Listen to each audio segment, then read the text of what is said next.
Hi everyone, welcome to the OnePoint HCM Volunteer Management Overview video. Today we're going to be taking a look at how to manage our volunteer workforce inside the OnePoint platform. So let's go ahead and get started. Today, remember, we're looking at everything through the lens of nonprofit organizations. So we're really focusing in on the core values of making sure that we're giving feedback to our volunteers, that we're tracking all of the information that's important about them, and we're housing that in a place that makes sense, which is where we already have all of our employee data. Some of the unique challenges around the volunteer workforce is that we still have to track their hours and possibly even milestones for things like recognition and feedback, those kinds of things. We really want to know how much time our volunteers are spending as well for grant funding and that sort of thing. We want to know what the community is giving back just for things like PR blurbs, etc. We also need to make sure that the records are up to date for all of our volunteers as well. So that may be something as simple as the t-shirt size that our volunteer wears, all the way down to things like, is our volunteer vaccinated against COVID-19? So there's a lot of different things that we want to track. And again, we want to make sure that that's part of our workforce database, right? We want to make sure that that's all part of the talent pool that we can pull from as a management team. And in order to do that, we need to have a totally configurable system that allows us to track which events our volunteers are at. It needs to be simple and easy to use for both the employees and the volunteers. And we need to be able to harness real-time analytics about both sides of that equation. And that's what the OnePoint system really does. You'll notice here, it's got a very optimized mobile experience. And the idea for this is to allow both our employees and our volunteers to utilize the same system and to track their time, even though those times are going to have different outcomes, right? Employees are going to get paid, volunteers are just being tracked, but we want to be able to harness all of that data in the same place. So it's very easy for both the employees and the volunteers to do those kinds of things through the optimized mobile experience. So you'll see if I was working on multiple projects or I needed to change my allocation to a different cost center or a different funding source, I have the ability to do that. It's all done through drop down, so it scrolls just like any other application that an employee or a volunteer might be used to. You'll also notice that there's process automation in here. So if I had an employee or a volunteer that only worked on two different projects, I can actually customize those buttons so that they are the only things that are available for them to allocate their time to, and we can bring those front and center right to the screen. We also need to be able to track all the information about our volunteers. So again, it may be simple information, it may be something that's pertinent just to you as an organization that maybe we haven't thought of, so we have custom fields for all of those kinds of things. And we really want to keep them engaged, right? We want to be able to send them announcements, to text message with them, push them out all kinds of different information, just like we would our employee base. And it's really nice that we can do that within the OnePoint system. What we also need to be able to do is grab their data at the very beginning, right? We want to have a very simple onboarding process for our volunteers. We don't want to burden them with a bunch of extra information that isn't going to be useful later on down the road. So what we do is we keep all of that in a single source system. So everything has a single employee record. The volunteers only have one record, regardless of where they are able to work or whatever they're able to do. We keep them up to date with just that single employee record. What we also have is the ability to maintain that engagement between events, and we'll take a look at that here in a moment. But these onboarding steps can be very, very easy. You'll notice one of the things that we may want to collect is the t-shirt size for one of our volunteers, right? We want to make sure that John has exactly the right size shirt that he wants.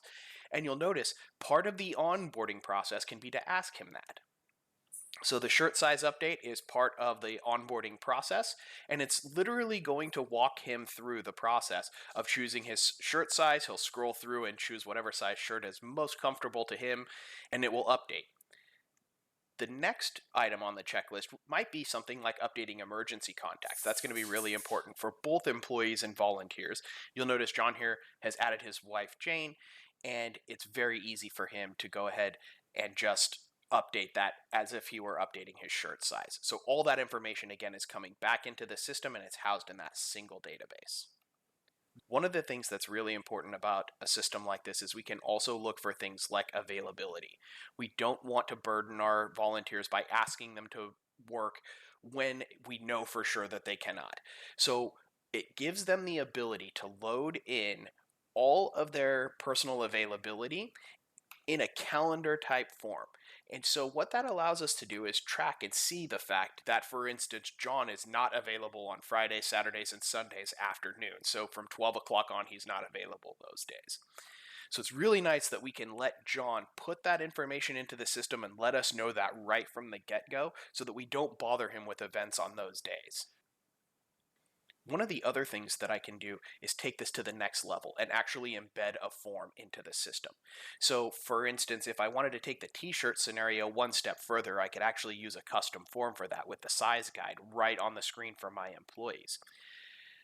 When the employees are using this, they can zoom in and out just like you would imagine that they could on a mobile device. And now I can go in and actually choose the shirt size that makes sense to me. So I can choose medium and hit save. The system is always going to let me know that I've done that correctly. And now once I'm finished, I can submit that form and it's going to move me on to the next step in the process. So what are we going to do with all that data? We need to be able to visualize and represent that data in a way that makes sense. So what I've done is I've taken all of the different shirt sizes that my volunteers have put in during the onboarding process and turned that into an order chart. So you can see when I go to order my t-shirts from my vendor, I can order exactly the number of shirts that I need and the sizes that I need. So you'll see here 20 larges, 24 mediums, and so on. And I've got that in a pivot table up on the top and represented visually down here on the bottom on a bar graph. I can also do that with things like my availability. Because the volunteers have given me that information from the get-go, now I know how many people I have available on any specific day. So I can filter all of these reports by day.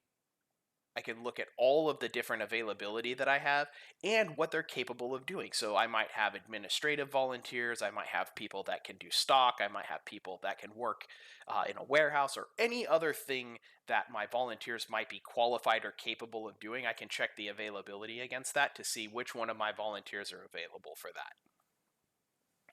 What I also have the availability to do is track all of my certifications and credentials. So I may know intrinsically what my volunteers are capable of doing, but volunteers and employees both might need to carry things like driver's licenses or things of that nature, where I need to actually track that and make sure that my volunteers' records are up to date.